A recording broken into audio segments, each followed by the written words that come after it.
Значи сега пичите разправям. Иде един приятел при мен, вика, много ме е гадно, вика, той там, моята, вика, няма това, вика, супер ме е шибано. Аре, вика, ай, ходим някъде, вика, дискотека. Вика, тази вечер отварят, нали, една лятна дискотека. Вика, хубаво, ай, какво да правя? Аз като някой като ви се помоли, аз отивам, нали? После не знам, че съм отишъл, ама е така заради него, защото нали се почувства добре. Вземе се ние, точно са, скъпе се, мъпе се, връснах се долу, молу, всякъде, да разбираш, мишнички имам преди. По мишниците се обръснах. Отиваме на дискотека там и клавин. Лудница! Пълно с от всякъде така, някакви всички са наточили, цици, мици, дупита, коси, прически, ударалта така. И сега седим, нали, взехме си тази един литър водка, там нали да порка беше от сега. Отиваме на първа лятна дискотека, някак да стане иначе. По-нове идват някакви две и викат, много си моля, нали, няма свободни места, седне при вас. Хубаво е, чак гледам гастите, кой иска да седне при нас. Аз нали съм човек, не съм живот, ще ги пусна, обаче много грозни горките. Често ти казвам, основната беше на петко страшника малката внучка, първа братовчетка, разбираш, някаква пълна трагедия беше. Пускам ги аз там, казали са здраве, това, нали, говоря тази сената, викам им, ти сега какво мислиш за това, какво мислиш за това, нали, знам и такива философски въпроси, правя съм много интелигентен, нали? Защото мисля, че да имаш трябва да бъде интелигентен. Защото трябва сега всички се правим, нали, разни мускулатури, такива работи. Важното е главният ти мускул да работи и тук където е, нали?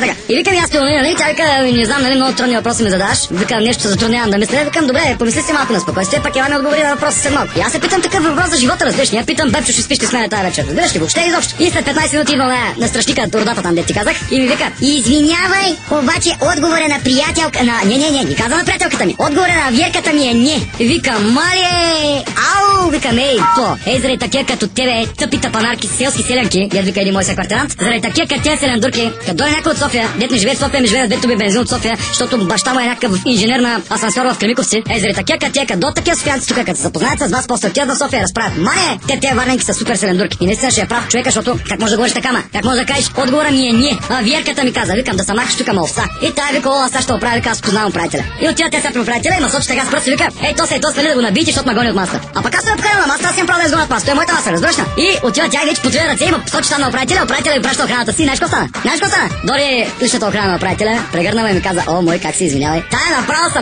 разбираш ли, върнах я в първа клас, първо отделение, детската градина, разбираш, да си пълни смятък. Просто тя какво си мисля? Тя познава управителя, аз не го познавам ли управителя. И като замина моят човек, нали, и се извинява, вика, моля те остеги, защото няма място, нали, къде ги преместим. И аз като се набрах, аз съм пил 2-3 водки, тя ме търси през мене, и ти казвам, като се изправихам, аз много бавно ставам, разбираш, 1,97 съм, ставам, половин час се изправям, разбираш, докато се разгъна ударата. И викам, овца, аре ди извикай майка си, да ти майка за ай разкарай се от тук, какво ще направиш, кого ще извикаш още, май, дръсло. И тая ти казвам, вече тотално и се разкара цялата игра. Как ти да разкарах, след той стана голям купон, голяма пачанга. Един мой приятел, докато го усетил, ще взе още един литър водка. Бе, хубаво, че как можете да иска да черпи, да си харчи парите за мене, но приятел ми стана. И след това още взето нямаше проблем, заведението беше готово. Купона стана, обаче такива селянки повече да не виждам, защото честно не знам. Искам да направя едно обращение към нацията, ако му позволиш. Много ви са моля, момичета.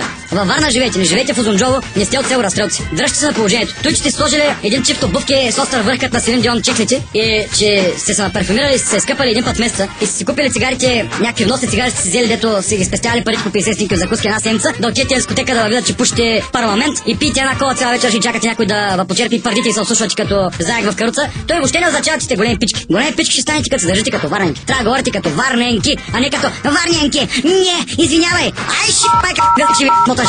Иска да ви. Ай, че много се изнервих. Чао.